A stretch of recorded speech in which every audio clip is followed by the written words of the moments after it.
Welcome back to Company Mastermind. If you're fascinated by the origin stories of bold businesses, dramatic pivots, and unlikely success stories, make sure to subscribe so you don't miss the next twist in corporate history. Today, we're diving into the handcrafted, pixel-dusted empire that is Etsy, the quirky little marketplace that went from DIY dream to a Wall Street player, surviving identity crises, massive changes, and economic storms. This is the roller coaster story of how Etsy became one of the most unique and polarizing e-commerce companies in modern history. Our story begins in the summer of 2005. The internet was still in its awkward teenage years.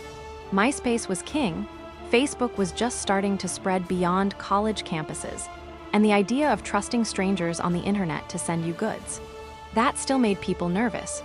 But nestled in a Brooklyn apartment, three friends, Rob Kalin, Chris McGuire, and Haim Skopik, decided to create something different.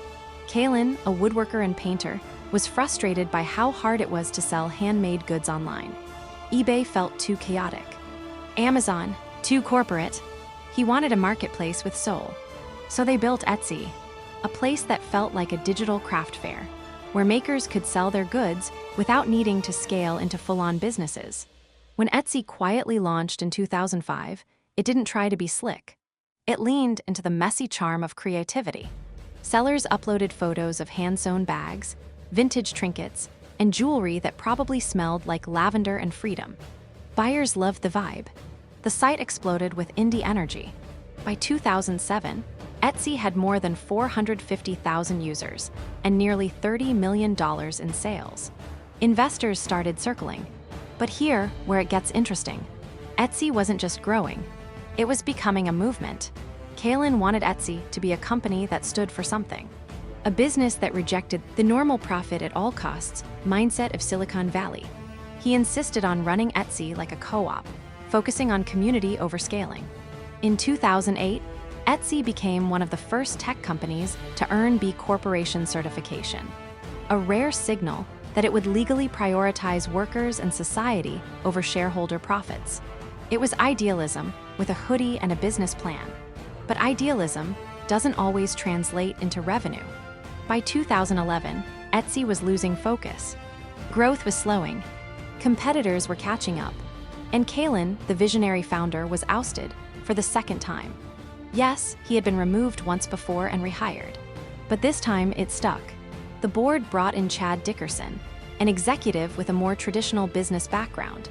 And just like that, Etsy began its slow evolution, from scrappy artists, haven to publicly traded powerhouse. Under Dickerson, Etsy started to scale aggressively. The company expanded into new categories. It invested in mobile. It introduced direct checkout, streamlining payment systems. Sellers bristled. Etsy had always been a place where buyers and creators could chat like neighbors over a picket fence. Now it was feeling more like a mall. But the numbers were growing again. By 2015, Etsy went public. It was a daring move for a company that still didn't always turn a profit. When Etsy debuted on the Nasdaq in April of 2015, its IPO price was $16 a share.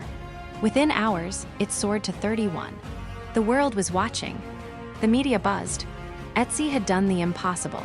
It convinced Wall Street that quirky could be profitable. The valuation shot past $3 billion. And just like that, Etsy was no longer a cute niche. It was a player in e-commerce. But behind the scenes, cracks were forming. The same year it went public, Etsy posted a net loss of over $50 million. Investors began to grumble.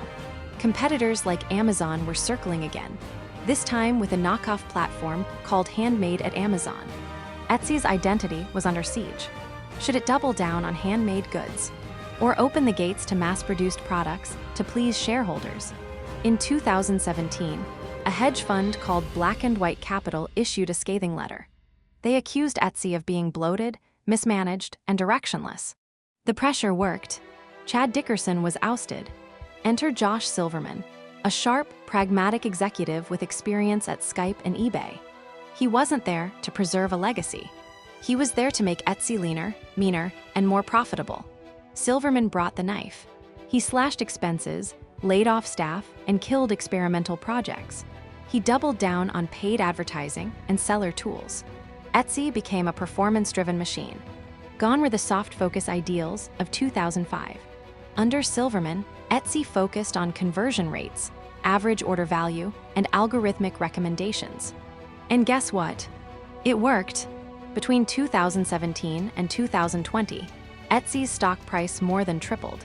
The company finally turned consistent profits. And then enter the pandemic. As COVID-19 swept the globe, e-commerce exploded. People were stuck at home, looking for ways to shop small, support artists, or just buy a cute face mask. Etsy became an unexpected lifeline. The company leaned into the moment. It encouraged sellers to pivot into mask making, even rolling out marketing campaigns around it. The results were staggering. In the second quarter of 2020, Etsy's revenue more than doubled. Its profits skyrocketed. Face masks accounted for a whopping 14% of all sales. The company added millions of new users, many of whom stayed even after the masks faded. Etsy, once seen as a side hustle platform, was now a core part of global e-commerce. But with great growth comes great tension. As Etsy scaled, it continued to make moves that frustrated its original base. In 2022, the company raised seller fees, sparking boycotts from longtime users. The community that once felt like a village now accused Etsy of acting like Amazon-like.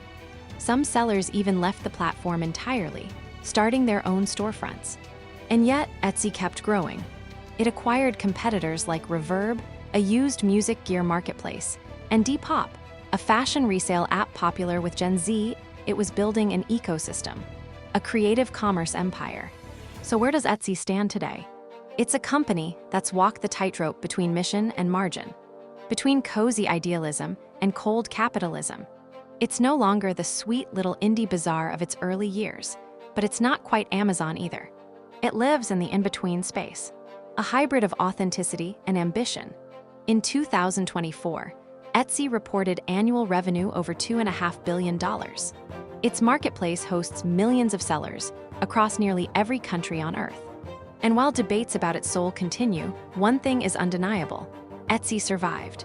From a Brooklyn apartment to a billion-dollar global marketplace, Etsy's story is one of reinvention. A reminder that in business, you can't just stitch a brand together once. You have to keep sewing, shaping, and rethinking every thread as the world changes. Whether you see it as a sellout or a success, Etsy remains one of the most unusual and resilient companies in modern business. Thanks for watching Company Mastermind.